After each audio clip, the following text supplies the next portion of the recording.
I have to figure out how to get my name to not be Chase. You can just change it. How? Can you show me?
We still have only one question.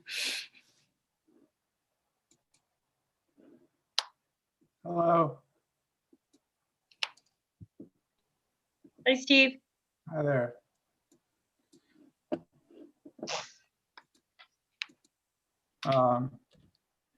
Let's see who we have. Got everybody? Yeah. I can't hear Christine though.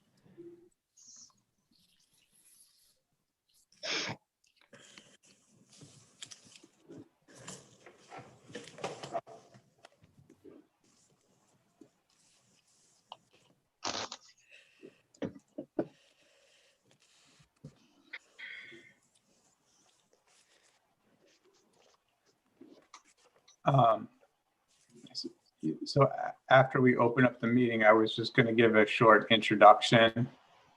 And then I think And then I think we can just jump into it, right? Because we're basically just going to be responding to questions, I think is the idea. Now, did Christine disappear on purpose?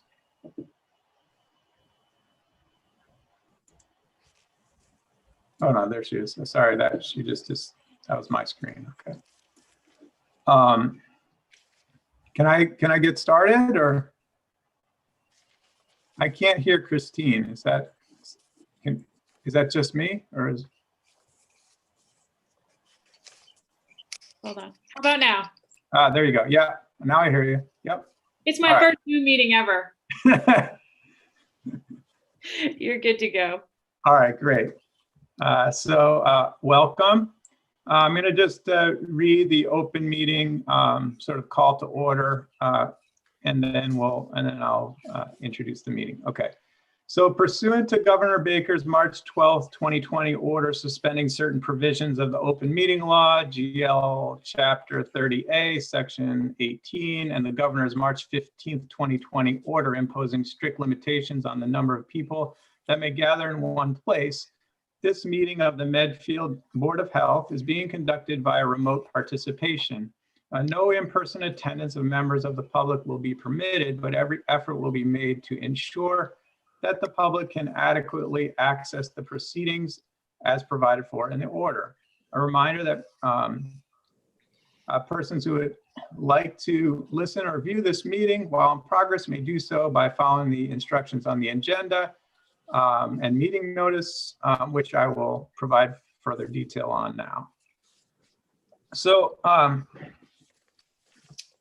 tonight's meeting is a little bit different than our normal Board of Health meeting. It's more intended to be a public forum.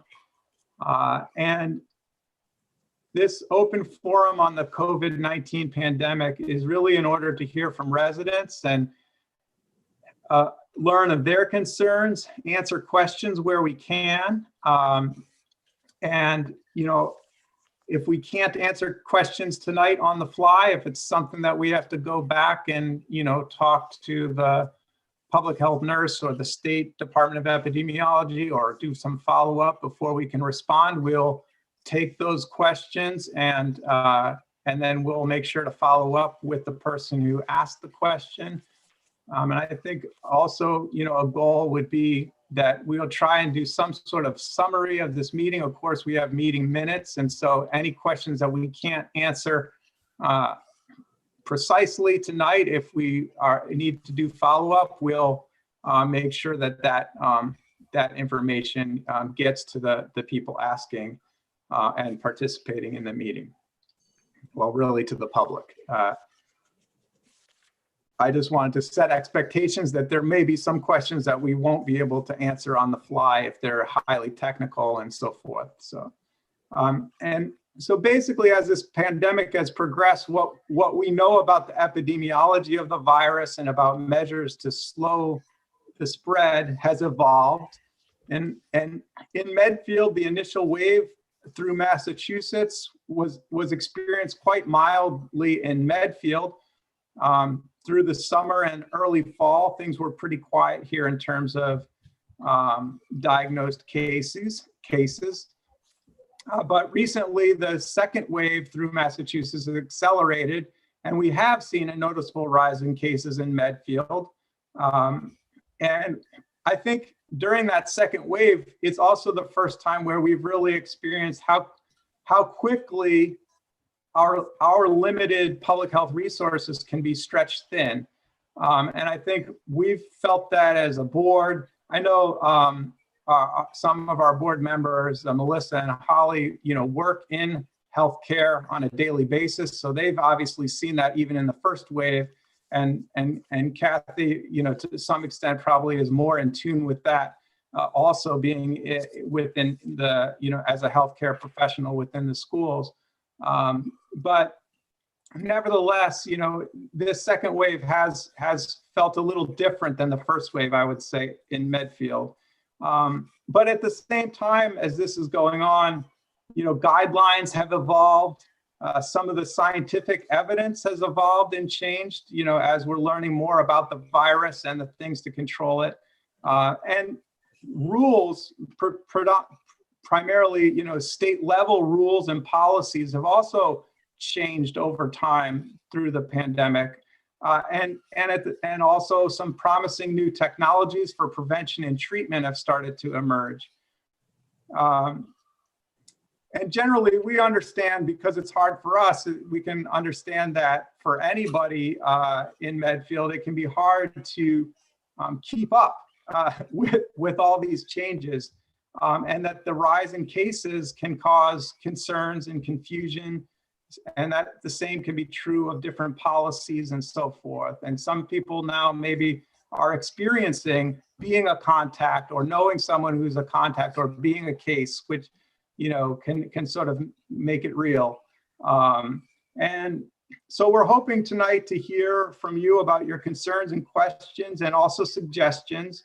And hopefully this will provide some direct answers to the questions you have tonight, but also it will use it to help us as the Board of Health, serve the community in the coming weeks and months as we learn, from you, what kinds of things are your concerns, or what, and how we can maybe change or shift what we focus on to try and provide better service to Medfield residents. So the way this will work tonight, I think the idea would be, first, why don't we introduce ourselves? We'll introduce the Board of Health and Bridget Sweet, who's our health agent, and will likely be a font of knowledge for responding to your questions tonight. And then after we go around with just brief introductions, then in terms of the pragmatic approach to answering your questions, if you type your full name and address into the question and answer, you basically type that in as if you're asking a question. Then Christine will work her Zoom magic to allow you to ask your question live.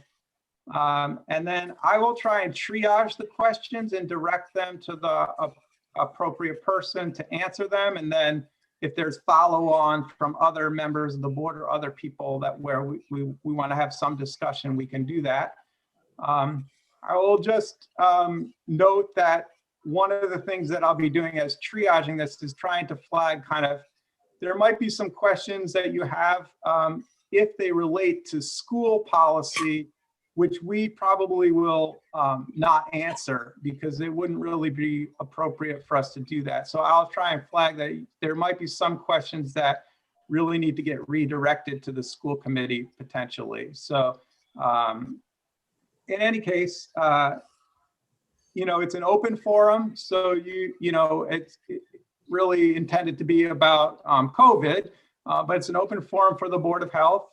And it can be about, any questions and issues that you have in that regard. So, and as I mentioned, if there's something that we can't answer well tonight, and we need to do some follow-up research, we will make sure to get the answer to you promptly as we can. So without further ado, why don't we go through quickly, introduce ourselves. So my name is Stephen Resch. I'm currently the chair of the Board of Health. I work at the Harvard School of Public Health, where I'm a lecturer, mostly focusing on health economics and evaluation of public health interventions. And so why don't we go to Melissa next? Hi, everybody. My name's Melissa Coughlin. For a professional background, I am a bedside nurse at the Brigham and Women's, and I've been there for about 20 years. Before that, I was a PCA and an EMT, and I work in the school systems with Kathy as a substitute nurse and a camp nurse in summer times. I have 3 school-aged children, and I moved back here after growing up in this town, which I love. And then, let's see, I joined the Board of Health about 3 months before this pandemic. So I have to say, this group of people who I work with have been amazing and super educated and resourceful and kind. And I don't think we could have done what we've done in the past year without my colleagues on the board. Thank you for that. Holly? So I'm Holly Rand. I second what Melissa says. It's been a great group to work through a terrible, terrible time. I am a physician assistant at the Brigham. I work in cardiology. I've been there for 15 years, and I did cardiac surgery for 2 years before that. And myself, Melissa, and Steve all joined Board of Health at the same time. I think it's been a little over a year at this point. That's about it. I have 2 school-age children as well. I have a 4th and a 6th grader. Kathy? I am Kathy Thompson. I'm the school nurse leader, the Medfield Public Schools. I think this is my 24th year. I was a nurse practitioner at Children's Hospital for about 10 years prior to that. And I've lived in town about 40 years, and my kids are grown. And I've only been on the Board of Health a number of days. Been enjoying it. Carol? Hello, my name's Carol Reed, and I, like Kathy, has been in Medfield for a long time. It'll be 29 years. I've raised with my husband 3 children in Medfield. I worked formally in addictions counseling at NORCAP in Norwood. I'm a licensed Massachusetts school guidance counselor, grades 5 through 12, but for the past 12 years, I've worked in the Needham Public Health Department, and my role is I work in substance use prevention with 4 communities, managing a grant, Dedham, Norwood, Westwood, and Needham. Thank you. Bridget? Hi, good evening. My name is Bridget Sweet. I am a registered sanitarian and a certified professional in food safety. I've been the health agent under a contract basis for the town of Medfield for over 10 years. And we have been living COVID every day since March.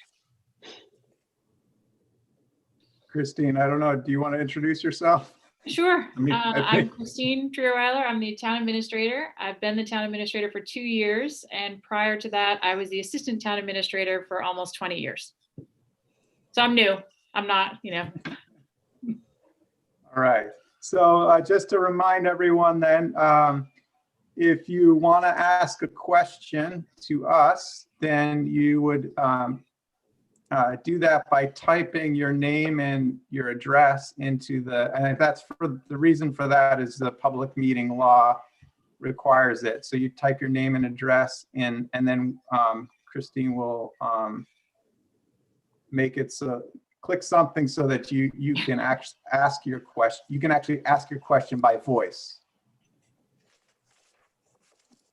Okay, it looks like we have our first question. Hold on. All right, Steve, I'm allowing you to talk so you can ask your question live. And then you can just give us your address. Thanks, Christine. Can you hear me? We can hear you. Okay, 5 Delaware Road. Thank So- you. Thank you. So the school district chose to use 6 feet as a metric. Was the Board of Health consulted and given the opportunity to vote on this? Thank you. Yeah, so for that one, I think I can answer that. The superintendent and the school committee did reach out to the Board of Health to discuss the 6-foot metric at the time when reopening was being considered and the different models, hybrid, full remote, full in-person, were being considered. We did have a meeting in which we discussed that, an open meeting where we discussed that with Dr. Marsden. And at that time, and we also had provided along with that meeting, we had had some exhibits or documents that went along with that meeting discussing that issue. We had some deliberation. We also met with the school's physician was also at that, I believe at that meeting, or perhaps actually, I think Kathy, you may have read a statement from the school's physician at that meeting to us. I think Kathy, at the time, you weren't yet on the Board of Health, but you were attending and you read that statement. And I think it's fair to say that at the time that we had that, by the time we had that meeting,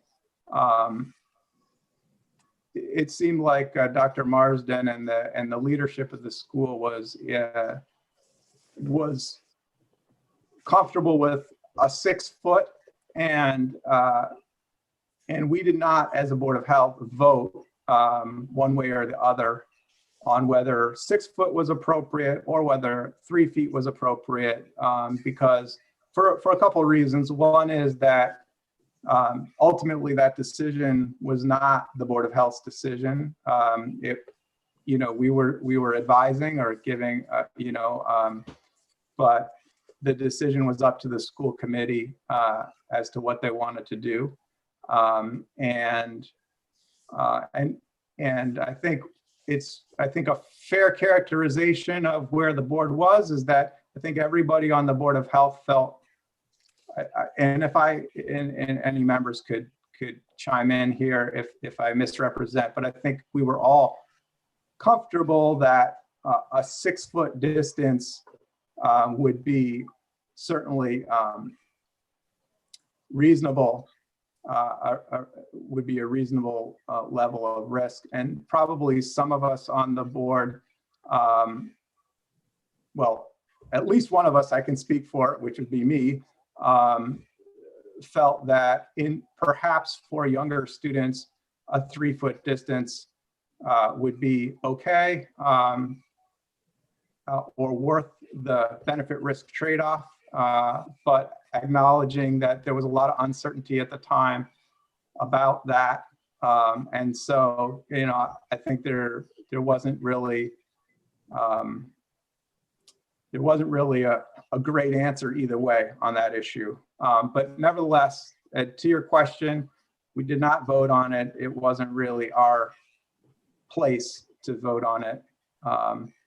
And I think if you can think of it this way to some extent, the board would really be more inclined to assert itself in the other direction. So, if we had a situation where, the schools were moving to something that we felt was a public health risk, an unreasonable public health risk, we would potentially assert ourselves in some way to make that known. In this situation, you had the school committee moving to a decision that, from a public health risk standpoint, we thought was reasonable. I think it's fair to say, I think we said that at that meeting, that the 6 foot distance, no one felt that it needed to be larger than 6 feet, for example. And so that's how that went.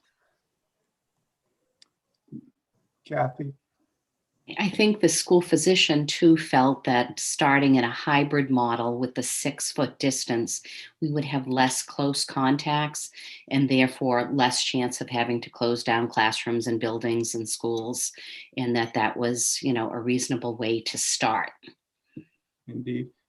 Yeah, indeed, part of the trade-off, when you're doing those risk-benefit trade-offs, one of the factors is that if you did move to less than 6 feet, regardless of whether that changes transmission risk,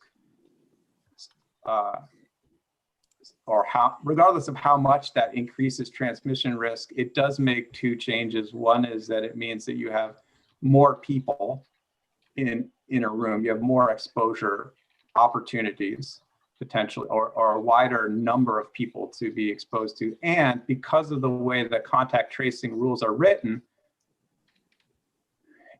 anyone who was a close neighbor to that,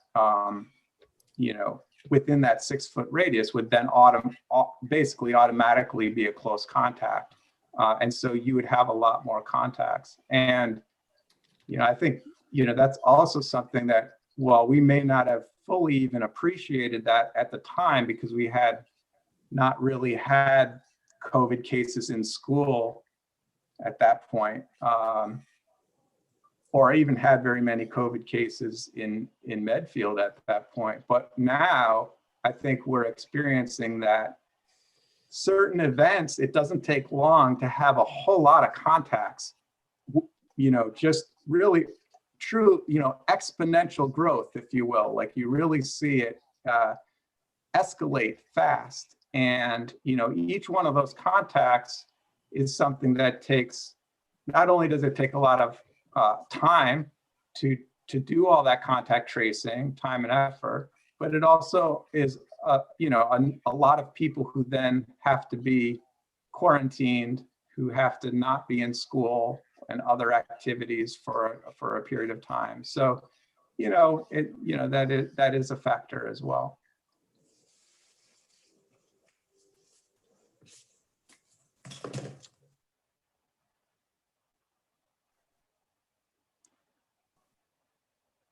I know we did, go ahead, Kathy. And we have found that, to be the case. I think the goal of most people in the school system is to get kids back to school as much as we can in a safe manner. It's really great to have the kids in the building, and I can see, how much better they do. That being said, with contact tracing, we've had very few contacts, as always, because we're dealing with children. There's always going to be some kid that was closer than the 6 feet when you have a positive case. But for the most part, overall, we've had very few close contacts at school because of the 6 foot distancing. So that would be the plus side of that. And we've, again, had a lot of contact tracing to do, mostly from community spread that, then we need to do that tracing at school once those kids or contacts become positive.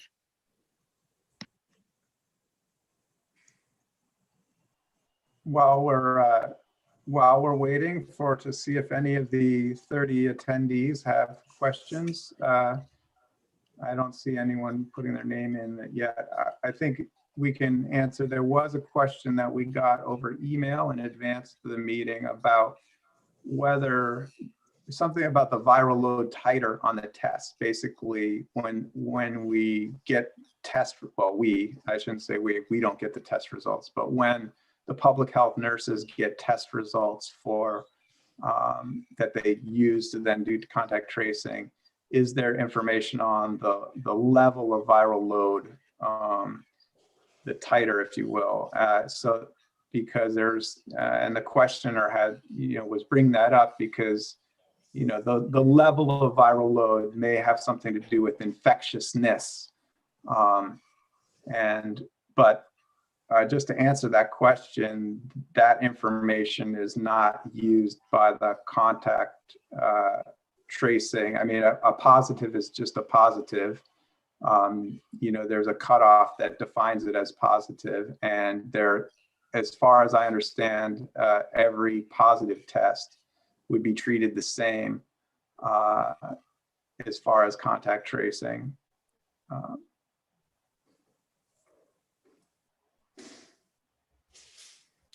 And I'd also just say that that's not information that we have as a Board of Health either. So that's not information that we have access to, even though your doctor might have access to that when they look at the test result.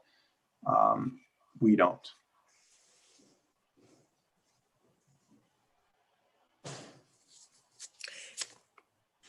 I don't know how the questions are working, but that just brings up most of the people often wonder that I speak to how we're informed, how the local Board of Health and the contracted visit.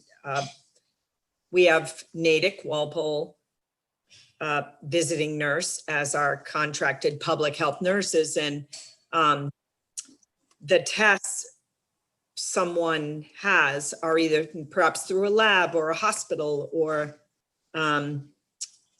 any kind of, medical facility, those results go through the state system from the lab to a system that is used called Maven. And that access is only available to the contracted public health nurses to see.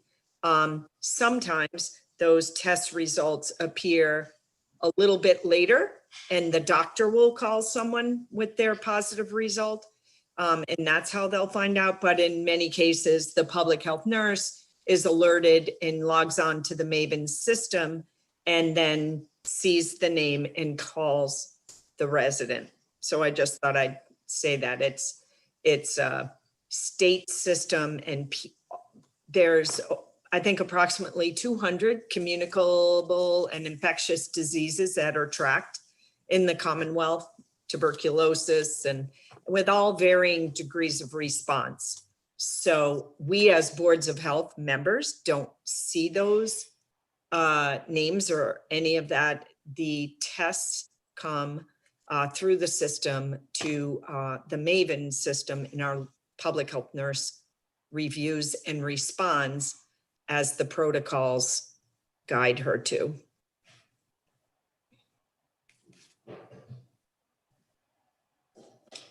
Now, Kathy, with school, you might want to connect so you work with the public health nurse. Yep. So ideally, we do hear from the public health nurse first, but because there's been a lot of cases in a short period of time, sometimes there's a lag in the data being put into Maven, and we often hear from parents before we hear from the public health nurses. So we do begin the contact tracing as soon as we hear from a parent and, receive their positive test result. So we can get going in the school system with if that, the most important thing was that child in school during their infectious period. So determining, the date of the test or when they first started with their symptoms, we go back 48 hours and then figure out where that child was during that period. And, we look at before school and after school activities, as well as every period throughout the day. And then we contact each one of those teachers to find out if indeed, they feel that they were a close contact. And that has happened at the younger, at the Memorial School when you have really young children. We did have a couple teachers that said, yes, that's a kid who, was very clingy, that needed a lot of help, or it's happened at the upper levels where there's been a couple kids that a teacher has said, we had a really rough session with these two kids that just were, kept going near each other, or, the teacher had to speak to a couple times that, out of abundance of caution, we had to consider them close contacts, and, they were negative. But, sometimes that happens, and it's really important to let, sometimes it's 6 or 7 adults, even at the elementary level, that a child will interact with. So all those adults are given that information, and then they can help us with the contact tracing. At the elementary level in particular, because the viral load is higher, because kids spend so much time despite, their specials or mask breaks and all, they spend a lot of time in a small area. So those parents are notified of the children, the students in the class, those families are notified that there's been a positive case. The letter usually reads, your child's not been identified as a positive, as a close contact, but just to give you this information, you may want to talk with your healthcare provider. And sometimes families make that decision, that they want to have their child tested. Could I jump in for a second, Kathy? You didn't mention the buses, so I'm just curious, just so the listeners know that you pull the buses and you look at the seating arrangements for the buses as well. Yep. Thank you. Okay. Do you want to go back to questions? Sure. Okay. I'll ask, Steve wrote his question out, so I'll ask it for you, Steve. If somebody would rather ask their own question live, just raise your hand and I'll recognize you. But Steve Caskey, 5 Delaware. This question is for Holly Rand, who's a member of the board. As a medical professional who worked in a COVID unit and a parent of 2 young children with the new data and DESE guidelines, are you comfortable with 3 feet? So it's a good question. I mean, you know, in a hospital, and Melissa can attest to this, 3 feet away from a COVID patient is just not an option for us. And we've actually seen very little spread. We had one outbreak and we can attribute it to non-mask wearing, aerosolizing procedure, no eye protection. Like there's ways to attribute why that outbreak happened, but in the hospital, taking care of COVID patients in less than 3 feet, the transmission is actually fairly low if you follow the protocols. You know, I'm sort of, again, with Steve, in my personal opinion, the 3 feet I would be okay with for a trade-off because I would like my kids in school. But again, there's a lot of things that go into why that's my opinion and why I feel like my kids need to be in school more. When this all came up at the beginning, there was a lot of debate between the CDC and the World Health Organization. CDC says 6 feet, World Health says 3 feet. And so we as a board sort of felt like if these two organizations can't come to some type of conclusion on what the safest thing to do is, then we wouldn't weigh in on it. And in all honesty, I think the school committee and Dr. Marsden, they had made their decision anyhow that they were comfortable with 6 feet. But I do get Kathy's perspective now that we're in the thick of it. I mean, contact tracing is just a disaster. I mean, it really takes a lot of resources to contact trace that we don't necessarily have right now. I mean, we do have the VNA, which has been tremendously helpful, but it occupies an enormous amount of time for Kathy and the VNA. But in my personal opinion, I was okay with 3 feet, but that's just my personal experience because I work in a hospital and I would like my kids to be back more. But again, that's personal for me, but everybody feels, you know, different about certain things. So again, I don't know, Melissa, if from a clinical perspective, what's your take on that? So I go kind of both ways on this. Holly, I was just trying to look up the guidelines because I just read DESI's today, and I do think that the WHO and the CDC both say 6 feet, but it's DESI and another, Carol, you probably know. DESI says You're on anything mute. above 3. Carol, you're muted. Well, Anything above.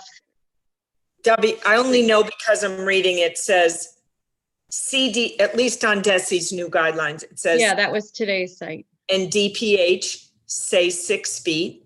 It's DPH. Okay. Yeah. World Health and the American Academy of Pediatrics recommend a minimum of 3. DESI recommends that districts aim for 6 feet of distance where feasible. When it's not feasible, 3 feet is an acceptable minimum as long as staff and students wear masks, cover the nose. But so Holly, there wasn't agreement. There still isn't. Yeah, I kind of think we could go in circles about this, but our recommendations are just that. We don't have the authority to make the choice for the school committee. This is just how, you know, what we read the guidelines to be. Quite frankly, I think if we were to go back all in person, which of course is something that I would want for all of our students, I just think a lot of kids would be out of school for 10 to 14-day quarantines way more frequently than they are now. And that is something that we would have to weigh that. I think at the very beginning of all this, since like August, Dr. Marsden said he had measured all the schools, Kathy, correct me if I'm wrong, all the schools, and the most we could get was 4 feet apart from all of the desks if all kids were in school. So we'd be looking at totally different guidelines. But again, I think that's going to be something that's going to circle around again. No, one thought is when we look at the number of kids and cases in the schools, is we can look back at all of these cases and figure out where they came from, which is a great thing. When you trace back that there were, parties, there were sports events, there were, different things. Even one parent said to me, I know that everybody's talking about soccer. Has anybody come to the conclusion that we went a whole season of soccer without an issue? But yet these same kids it was Halloween, that you're really not realizing. And, last week was so crazy at the beginning of the week and the end of the prior week. And it was probably that Halloween spread. So a lot of these things aren't happening at school. They're impacting school and certainly bringing things into the school, but it almost seems that maybe the 3 feet isn't as big a deal as perhaps the spread that's happening in the community that we're bringing into the schools. That maybe if we can get a better handle on that, maybe Halloween parties and these other events and, the spread outside, if we could do more education in that area. But there's actually, I'm sorry. Sorry. An interesting point to that, Kathy, is in school, it's a little more regulated because they have to be wearing masks. I see kids walking uptown. I see kids doing, at soccer, they have to put their mask down. It's a little bit less regulated, at least in school, you kind of have control over the situation, just, in response to your scenario. And then I have found that because kids are not getting the social interaction from school, they're finding it outside of school where, you see young kids walking uptown again without a mask. And that's where you're getting these super spreader events, I mean, I don't know. It's tough to say what the right answer is. So there's a question related. I'm taking them a little out of order. There's a question related to this. And it's M. McInnes. Dropping our kids to 3 feet for full time, though, wouldn't just decrease the distance. It would increase the number of kids in the room by 200%. It would increase the number of days of exposure by 250%. So the increase in risk isn't just about the space, correct? That's absolutely right, and that's a point that we've tried to make even back in the summertime, is that you can look at how much more risk there is. I mean, back in the summertime, we were looking at the risk of spread by droplets primarily, which as a function of distance between 2 people. And that falls off exponentially. So, the farther you get away. So if it's already reduced significantly when you get to 3 feet distance, it's more reduced at 4, more at 5. It's not 0 at 6 feet. It's, but it levels off. And then, at some point there's diminishing returns. But that's if you just took 2 people and you put them a certain distance apart for a certain amount of time, right? And one of them was infected and the other wasn't. And you're looking at the chance of droplet transmission from one to the other. But since that, it's more complicated because there is some evidence about aerosolized transmission. So it might not all be about just droplets, okay? The difference being that droplets are small particles that come out when you breathe or cough or talk or sing, but they're kind of big. So they fall to the ground quickly. Aerosolized transmission, we're talking about very, very small particles that are so small that they kind of hover in the air. And to get rid of those, you basically need good ventilation. So that's why you have windows open, you have filters, and you have HVAC units that are circulating air. That's how you help with that kind of a situation. And so with COVID, it's not really totally clear, I don't think, in terms of exactly what the contribution is of aerosol and droplet. But nevertheless, as the person who asked the question pointed to, we focus on that. We don't want to just focus on, well, what's the difference in risk between 3 feet and 6 feet between 2 people? Because actually what the policy of going to 3 feet does is it enables you to put more people in a room. And as we've said already, it means that you definitely have people within the close contact zone for contact tracing. So as a practical matter, if anyone becomes a case, there are definitely going to be people who are going to be contacts because of the way they're in there.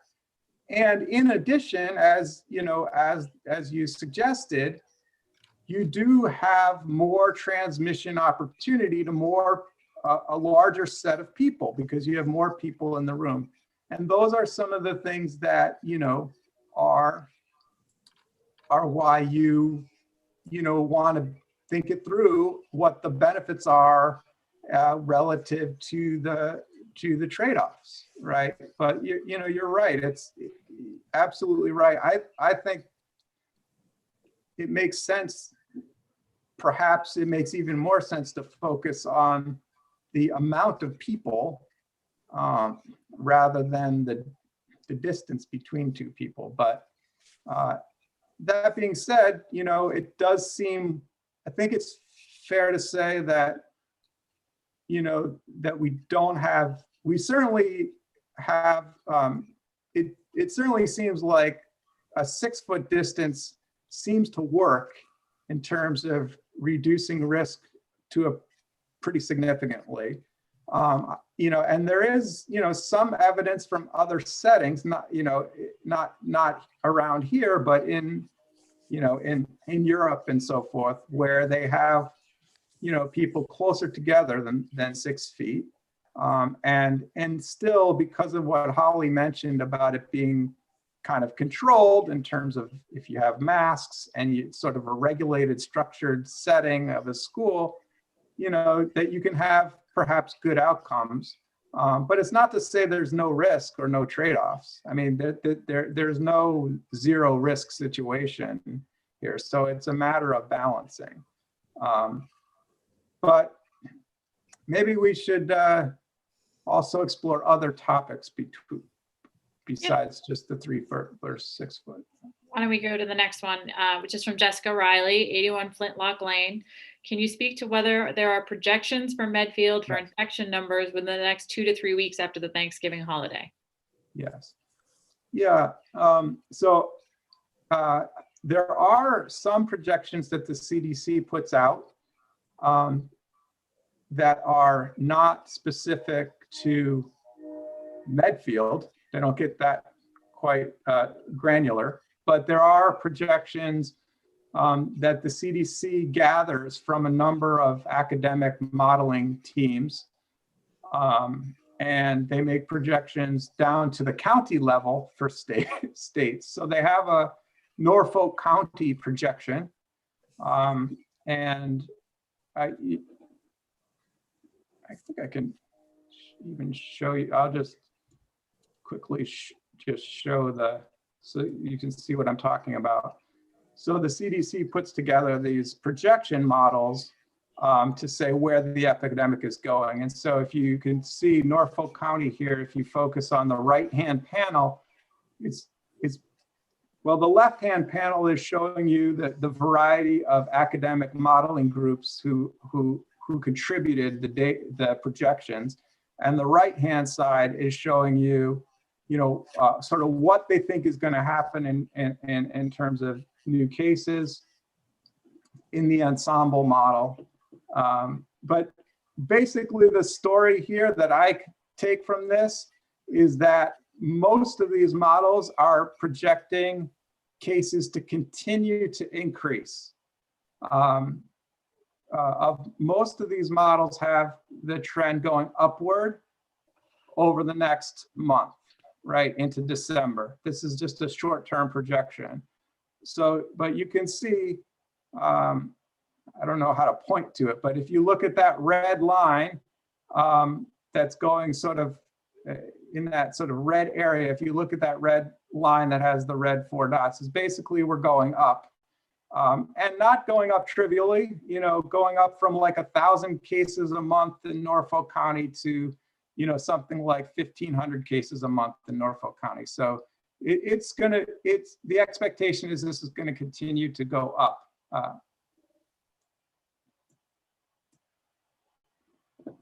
Okay. I don't know, Bridget, I don't know if you don't have any other information that would be more specific than that. No, okay. No, not at this time. Again, as you indicated, And as Kathy had also indicated, that Halloween spike has definitely caused a lot of concern across the state. And I think we're kind of anticipating something similar following Thanksgiving. So that's why the state has sort of shifted its messaging to really encourage people to celebrate responsibly and safely. I'm not sure if you followed what Rhode Island had just done, but in response to what they're anticipating to be an increase in cases because of the college students coming home, they go into a 2-week pause on November 30th. So it's one of those things that if everyone sort of does their part and does all the right things, then the projected cases would obviously be much lower, but we're all so beholden to everyone else's behaviors at this point. So it's really a challenge across the board. And I can speak to the Halloween a little bit. We went from 14 cases in the schools to 22 cases in 1 week. And that was sort of the post-Halloween spike. We've had no new cases in the schools in the last 4 days. I had none over the weekend, which is the first time in a long time. Right. Yeah. So very interesting. I'm not sure what'll happen with Thanksgiving. So the next question, there's actually 2 questions related to the dashboard, and I'm going to take Colleen Sullivan's first, and I will answer this since this is what I don't get to help a lot with the public health piece of this for the Board of Health, so I can at least help on one small minor thing. Please explain why the COVID case reports on the Medfield Town website oftentimes look different than the town by town reports shown on mass.gov. Colleen Sullivan, 55 Pine Street. So when we first started releasing COVID positive case information in March, our goal was to get that information out as quickly as possible to the residents. And it was working very well. We had everybody home. College kids were home. Kids weren't in school. Most people were working from home. We knew when we got those numbers, which were relatively low at the time, that those were our Medfield residents. What happened starting in August is that we were getting those reports from the VNA for our positive case counts, but we were finding what numbers people call the noisy. The data was noisy in that some of those were college kids. So we would have them as a positive case, but they'd only be with us for 3 or 4 days before they would then get sent to wherever that college student was in school. Having a college kid myself, when somebody asks him where he lives, he's in Connecticut, he automatically puts his Framingham address down, even though he's actually living at school. So that COVID number should be reported in Connecticut. For us, it was getting reported here in Medfield. Obviously, I'm using him as an example. He'd be thrilled. So we decided, we've been working on this for about 6 weeks. We decided to transition to showing what the weekly public health report was from the state and using a data dashboard so that those numbers, by the time they get to the state and the state publishes them once a week on Thursday at 5 o'clock, that data has been cleaned up and those positive cases are Medfield cases and true to us. The case report is actually incredibly long. So what we did is take what we thought was the pertinent information for the town and put that on our data dashboard. This is only the 2nd week we've been live. We've been testing it out for several weeks. So it's only the 2nd week it's been live. So you should find on Friday morning when you get a text that the data dashboard's been updated, that should now match the weekly public health report. I did find this weekend, somebody emailed me that our numbers on the dashboard didn't match the state. Make sure when you're going in that you're refreshing your screen when you're looking at the state's data weekly report and that the dates match. So the current date on ours is the week of November 19th. You just want to make sure that when you're comparing those, that the state report says the 19th. Sometimes you get stuck in your cache and it's not updating. So I hope that They should be answers the Holly's same question. because that's where we're getting the numbers from. Exactly. They should be Right. exactly the same. But if you're looking at Right. our dashboard and you're looking at their data, just make sure they have the same dates on them and they should match. Right. Uh, I'd just like to add, this board felt it was a priority to have ages of cases. Yep.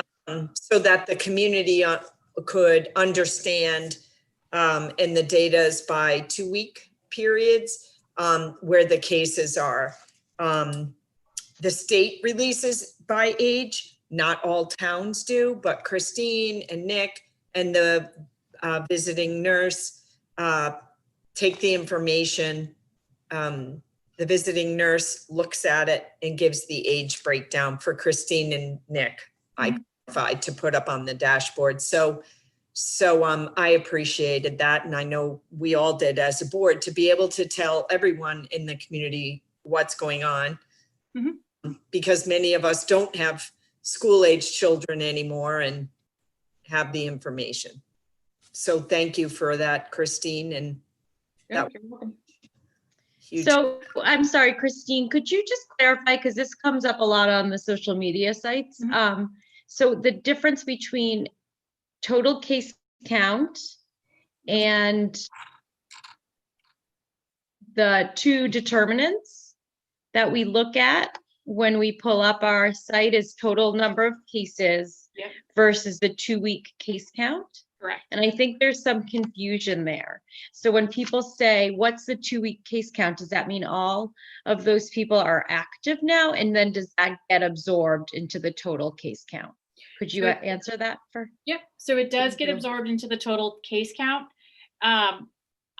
Within that 14 days, I can't tell if somebody within that 14 days is ending their quarantine, in the middle of their quarantine. I think that's why the state gives you that 2-week window. But it's safe to assume that those 35 people within that 2-week window are positive. It's just where they are in their quarantining process.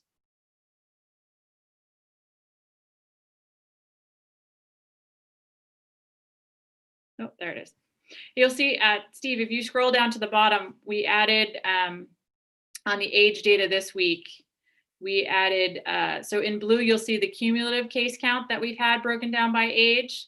And then you'll see in orange what our case count is for the 2 weeks. So you can see where we're having issues in terms of age.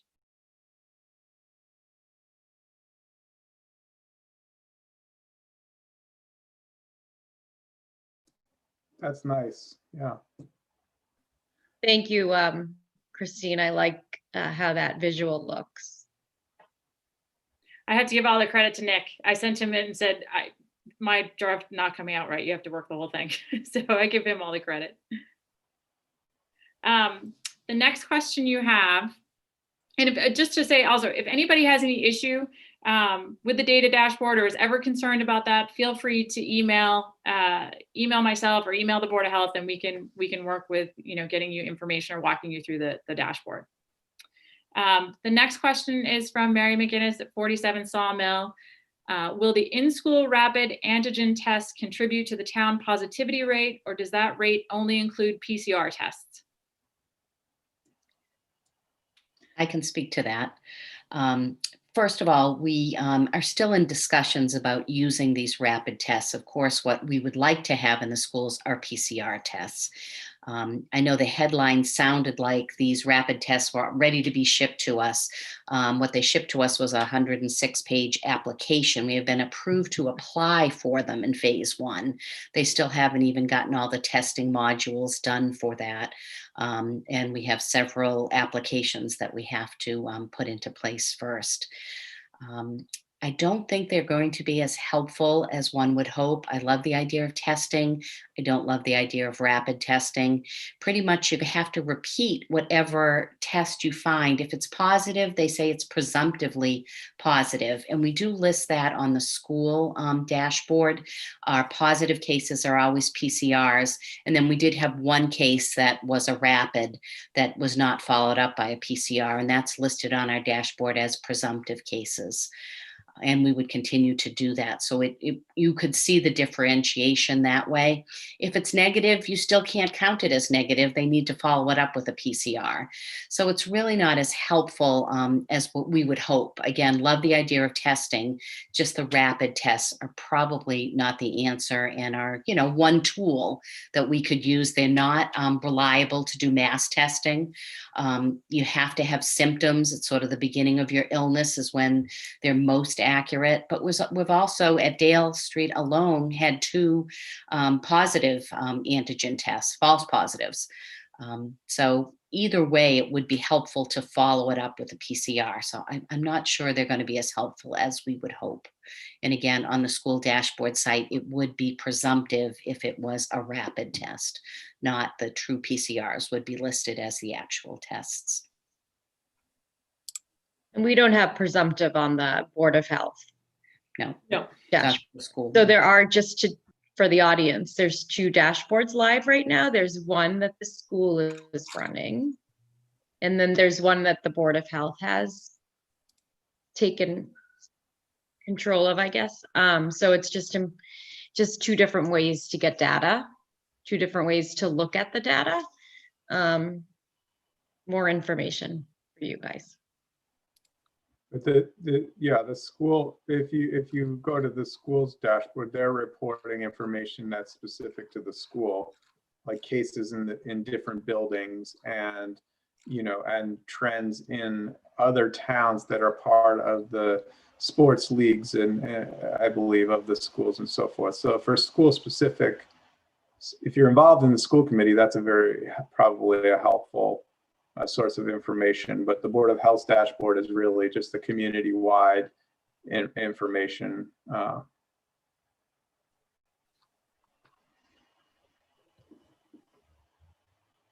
don't have any active questions in the Q&A. All right.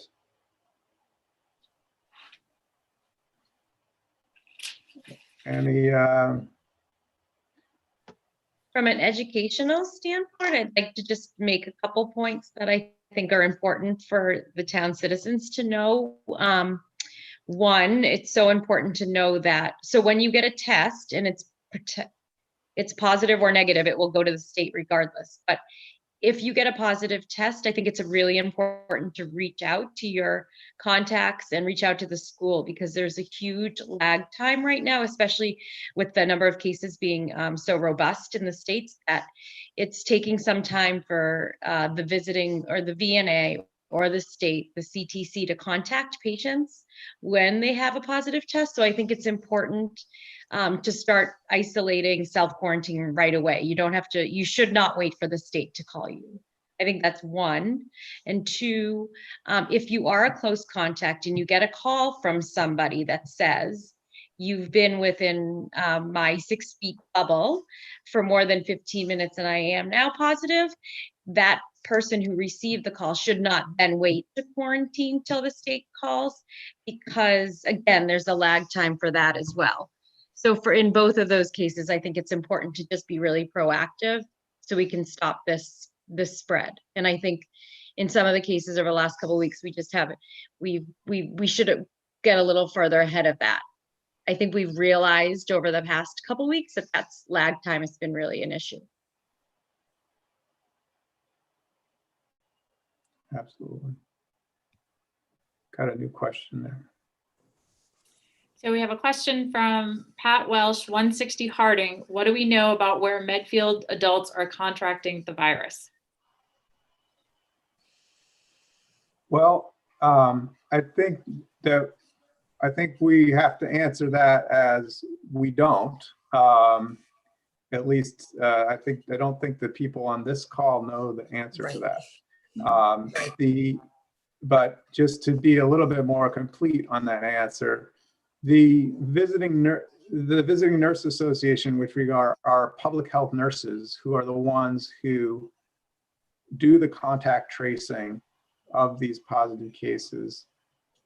Part of what they do is look for patterns in that data. So if they are monitoring things for if there is I think they call it a cluster, but if they see a pattern in the cases where it looks like there's a chain of transmission that's of concern.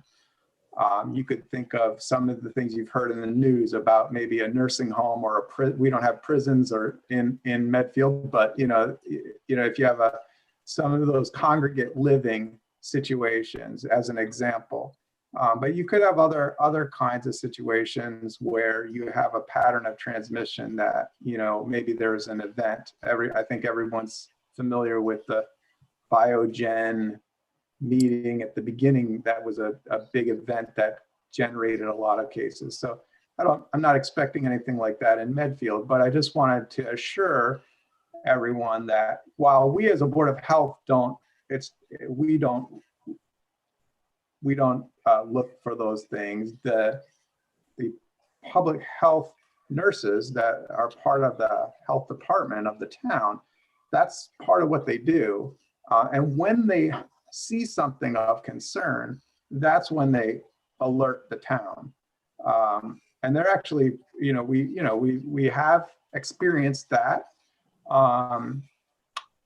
recently once, and that where you see where they see a pattern that might be a concern, to let us know. And that's what we talked about at our last meeting. I think some of you were there, about which was sort of connected to the town soccer ending their season a little bit earlier, because we were seeing a pattern that, while it wasn't necessarily the case that transmission occurred at a soccer match, I just want to be clear about that, there was a concern that it involved a number of kids who were involved in soccer, and for the reasons that Melissa was talking about, and I alluded to at the beginning, when these events start happening, it doesn't take much for us to get overwhelmed in terms of the labor it takes to do the contact tracing and reach out to everybody and understand what's going on. That takes some time. And when all communities around us are also going up, those resources for public health nursing are stretched pretty thin. The state has a backstop. It's called the CTC, or Contact Tracing Center. That's supposed to be a backstop, but they are also very, very backed up. And so we've realized now that they can have quite long lags in terms of being able to follow up cases. So, in those situations where we see the suggestions of a pattern or a concern, a part of the reason to take action, to make a short-term pause on activities and so forth, is really to just allow the resources we do have to catch up, and so that we get a fuller picture of what's going on. And even 2 or 3 or 4 days can really help in that regard. And so I'm saying that, I guess, just to almost as foreshadowing or setting expectations as to the kinds of decisions that we may have to face as you see, the projections of the epidemic possibly are expected to continue to grow. And we don't know exactly what that means for Medfield, but if we were to see some of these situations where we're seeing a rise and it's substantial, and as I'm expressing to you, it can overwhelm the resources that we have to manage it pretty quickly. So we might have to, in the future, potentially take some kinds of actions like that to take a pause on some activities or something like that could happen. Steve? Yes. It's Bridget, sorry. I just want to remind people too that just because the transmission happened in Medfield or didn't happen in Medfield doesn't mean it's confined to Medfield. So if there's an employee that lives in another town but works in Medfield, there's a lot of cross contact and cross collaboration between both health departments to figure out who those contacts may be. So it's not as simple as, we live in Medfield and that's where kind of the buck stops here. There's so much more than just that kind of town line. And depending on what type of line of work you're in, how it's reported through Maven, how quickly it's notified and reported are all different factors as well as part of the contact tracing. And it's been very, very evident by the most recent press conferences by the governor's office that in controlled settings, the spread is very, very low. So when we hear about people being worried about going out to eat, as long as everyone's doing their social contract and following the rules and protocols that are prescribed, you're really not any more likely at risk. What we're finding is that people are letting their guard down and having house parties, or they're having a glass of wine with their 2 closest friends. And maybe one of those closest friends was really super diligent about COVID protocols when they're out and about, and maybe one isn't. So with some of those uncontrolled house party situations that we're seeing across the state, again, not specific to Medfield, but that's really what we're hearing on our twice a week public health updates, is that it's the things that people let their guard down because they're home. they're at their best friend's house, they're at their mother's house, they're at their brother's house. And that's where we're seeing this increase in spread. So I just want to caution everyone kind of on that. And then contact tracing is only as effective as the person who picks up the phone. So I know we've spoken a lot about that and the resources that it takes to contact trace. And if you're not being honest with the contact tracer, or if you're not being honest with who you've been in contact with, a lot of this falls apart and we lose it to tracing. And that's the other challenge as well, is we can try to narrow down the what ifs and the where haves as best we can, but it takes one person to not be completely honest to derail and really find that true causation. So I just wanted to remind people of that as well. It's that whole social contract piece. And I know this isn't fun for anyone. This is not fun, hasn't been fun since March. But until we all sort of collectively work together and continue in those, being honest and answering the phone for these situations, we're going to be in this rut. Thanks, Bridget. Steve, thank you, Bridget. I just wanted to say there's the state website has cluster information, an incredible graph of where by state, across the state, the different sites, locations where the spread has been traced and the transmission. And Bridget's right, households I think are number one, but there are interesting chart about where those locations are. Since I think I can't remember how long they've had that information. And the other thing I just wanted to say is that and I know I speak for the board, I'm really proud of the people in our town. This has been really challenging emotionally, and I just find that it's important for people to understand that it is hard, but we're not alone. And Medfield has a number of different resources that people can access through the youth outreach program and through the COA. Christine has put resources on the website. We have the interface referral service that is a free confidential referral service based on what your insurance is and what your needs are and your age for therapy. And now most public health insurances cover telehealth for counseling.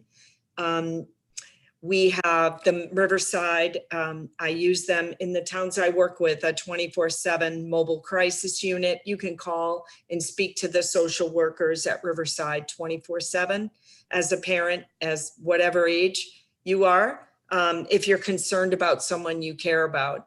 And the last thing I'll say is that the state has put together, they have a Mass 211. So from any landline or cell phone, you can do Mass 211 24/7, press 26, and you can speak to someone and ask questions about COVID and testing sites and the travel order and anything about prevention and treatment. So I've had friends that have called it, and again, 24/7. Many people have, this is a long situation. And when we study impacts of trauma and natural disasters, we don't have those systems of coming together and supporting people in person with this virus. So we try to encourage people to do what they can to build those social connections in any way we can to deal with the stress and the anxiety. So I just wanted to say that as a mother, as someone who's lived here and worked as a therapist, the town has resources, and Kathy McDonald and Chelsea are at Youth Outreach, and I know they'd refer. So you're not alone is what I'm trying to say. And we worry about kids, but we worry about people across the lifespan as this continues on and the winter is challenging. And I will end on this, I promise. Personally, I'm grateful for the news of the vaccine. This is my own opinion, and the efficacy, and that has been hopeful. I have hope, and that by the summertime and perhaps before, we have the antiviral drugs and treatments and vaccine that I feel hopeful that there is a finite end to this. And so I just encourage people not to feel alone and be overwhelmed, because there's resources here in town to help. And thank you for listening to that.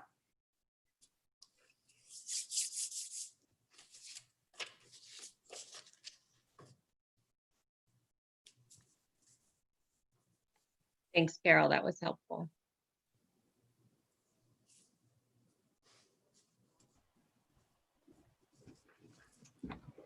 No more questions. All right. Going once. I'm not seeing any more questions pop into the, so maybe that's potentially a place to wrap up. I don't know if, I know, Carol, that was helpful, and I think it's good to reinforce that, we're intending to try and be a resource. So, if you do have questions or concerns that come up, or people that you can always tell your friends and so forth also, that to contact us if you need to be connected to resources, or you have questions about what we're doing. That's what we're here for. And I did also I have a note here that I wanted to also just make sure that we had a question earlier about the rapid tests in the school, which Kathy answered nicely in terms of what's going on with that in the school. But just to the exact question, the positivity rate that gets reported on the dashboard, the official numbers from the state in terms of positivity rate, that metric is only PCR positivity. Or viral test positivity. The rapid test wouldn't go into that measure. And on our dashboard, the confirmed cases that we have are PCR tested ones. So, and can I say, I know Holly and Melissa and Steve too, Kathy, we're hearing about like a home test may come out. I'm no medical person, but people will start to hear, right, different things. I can't speak to that, but what is on our dashboard is what the state gets through the lab, through the PCR test. And, if people are curious about how that will look, you start to hear in the media, there'll be different tests that people can take, but how local public health responds to that. It will be what we have through, tests through the state lab, a hospital, a doctor's office. Is that pretty accurate? I think things are going to change quickly with those kind of additions.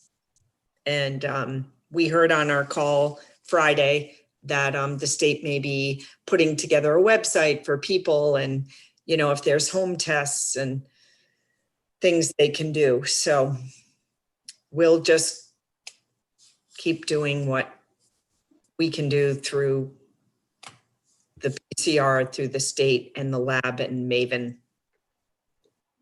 Yeah. I mean, I think the technology is obviously changing fast in this space, and I'm sure it will continue to change and evolve. And all these, the policies that we've seen shift a lot already will have to continue to adjust depending on the direction the epidemic goes, what we learn scientifically, what new treatments or diagnostics are out there. All of that is going to evolve. And I think in the meantime, until this, Carol, you painted an optimistic picture about the idea that there will be an end, and I think you're right about that.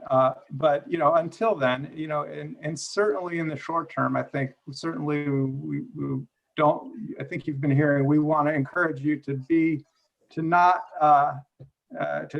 avoid the temptation to relax in terms of your taking actions to protect your community, whether that's mask wearing or gatherings and so forth. So please continue to do those things.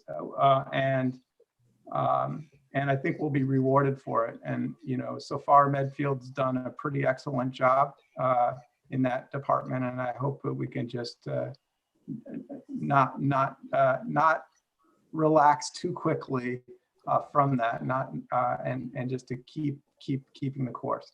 I don't know if there's any, I think we can pull the meeting to a close. I think we need, I don't know if anyone, whether Bridget or Kathy or Christine, Holly, Melissa, Carol, if you have any brief closing remarks that you wanted to make that haven't been made.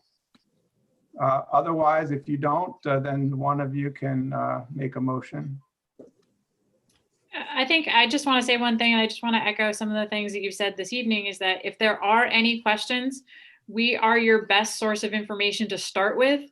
So, you know, even if it occurs to you on a Saturday at 2 p.m, shoot me an email. My email's on the website. We will get you an answer. I'm checking it all the time. I would rather get you the right information and send you on your way, whether it's quarantining or protocol or something that's bothering you.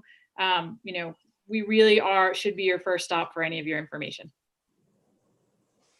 Christine, thank you for everything you've done. Christine, we don't have a deep bench here, and Christine has turned into our public health pandemic response I'm part. gonna get my master's in public health now. I've already got some course credit. Christine, does everyone have your email that would need it? It's on the website, and I can put it. I'll make sure it's on the COVID site as well in case there are any questions. Perfect. Yep. I make a motion to adjourn. I second that. All right, Kathy, Thank you. Carol, Yes. Holly, Yes. Melissa, Yes. Stephen, yes. So we are adjourned. Thank you. Thank Thank you. you, night, everyone. Thank you, everyone. Thank you all. Good night. Good night. Happy Thanksgiving, guys. Yes, thank you so much. That was great. Bye.